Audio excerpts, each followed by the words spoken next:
بعض اوقات ہم لوگ روزی کمانے کے عمل کو دین سے باہر کوئی عمل سمجھتے ہیں، جبکہ ترمذی میں روایت موجود ہے، حضور نبی رحمت صلی اللہ علیہ وآلہ وسلم نے ارشاد فرمایا التاجر الصدوق الامین مع النبیین والصدیقین والشہداء، سچا تاجر جو امانت دار ہے وہ نبیوں کے ساتھ، صدیقوں کے ساتھ اور شہیدوں کے ساتھ ہوگا، اور جو محنت مزدوری کر کے کماتا ہے الکاسب حبیب اللہ، جو کسب کرتا ہے، محنت کرتا ہے، مزدوری کرتا ہے، کتنا بڑا اعزاز ہے کہ اللہ کا حبیب قرار پایا۔ تو رزق کمانا یہ ہمارے دین میں عین عبادت ہے۔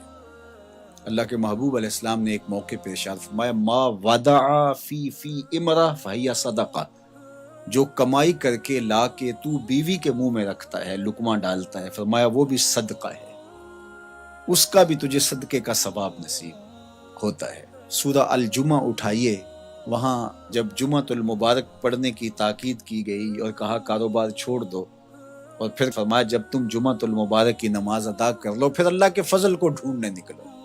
اللہ اکبر، تلاش رزق میں نکل پڑو، یہ اللہ کا فضل ہے۔ وَأَقِیمُوا الصَّلَاةَ، نماز قائم کرو، وَآتُوا الزَّکَاةَ، اور زکوٰۃ ادا کرو، وَأَقْرِضُوا اللَّهَ قَرْضًا حَسَنًا، اور اللہ کو قرض حسنہ دو۔ کیا کرم نوازیوں کے رنگ ہیں، خود دے کے اور خود کہتا ہے کہ مجھے قرض دے دو، اور پھر فرمایا کہ میں اس کو لٹاؤں گا بھی، ایسے نہیں کہ جتنا تم نے دیا میرے دیے سے دیا اور پھر میں تمہیں اس کو لٹا دوں گا، کہا دگنا کر کے لٹاؤں گا۔ اللہ اکبر۔ تو یہ اللہ تعالیٰ جل شانہ بندوں کا امتحان لیتا ہے، مال دے کر کے بھی امتحان لیتا ہے اور مال سے محروم کر کے بھی اللہ بندوں کا امتحان لیتا ہے۔ کامیاب ہونے والے جب محرومی مال ہوتی ہے پھر بھی کامیاب ہوتے ہیں، اور اللہ کے بندے جب ان کو دولت دی جاتی ہے تو اس میں بھی وہ کامیاب ہوتے ہیں، اور جو ناکام لوگ ہوتے ہیں وہ کسی حالت کے اندر بھی خوش نہیں ہوتے۔ تو اللہ کے بندے مال نہیں ہے تو پھر بھی کہتے ہیں مالک میں واہ واہ خوش ہوں جس حال میں رکھا۔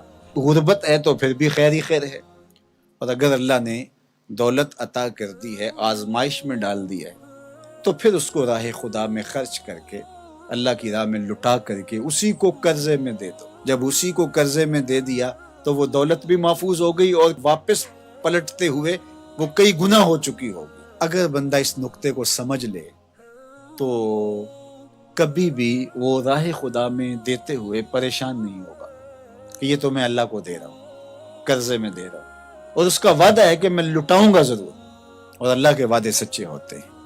اللہ اکبر۔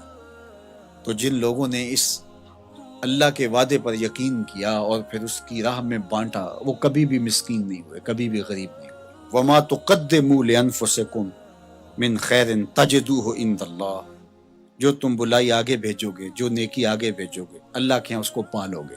کوئی بھی نیکی، صدقہ ہے، خیرات ہے، زکوٰۃ ہے، سجدہ ہے، قیام ہے، دکھی کی مدد ہے، حتیٰ کہ کسی کو مسکرا کے ملنا بھی ہے، جو تم نیکی آگے بیچے تاجدوہ عند اللہ، اللہ کے ہاں اسے پالو گے۔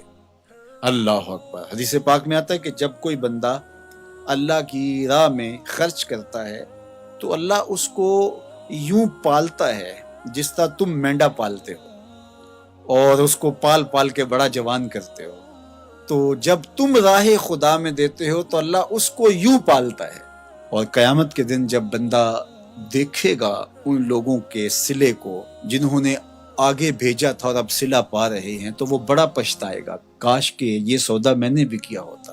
سورہ الفجر کے اندر اللہ تعالیٰ نے ارشاد فرمایا، وہ کہے گا یا لیتنی قدمت لحیاتی، کاش میں نے ساری زندگی ہی آگے بھیج دی ہوتی۔ یا لیتنی کے اندر اس کا جو افسوس ٹپک رہا ہے، وہ کہے گا ہائے افسوس، ساری زندگی اس آخرت کی زندگی کے لیے گزار دی ہوتی۔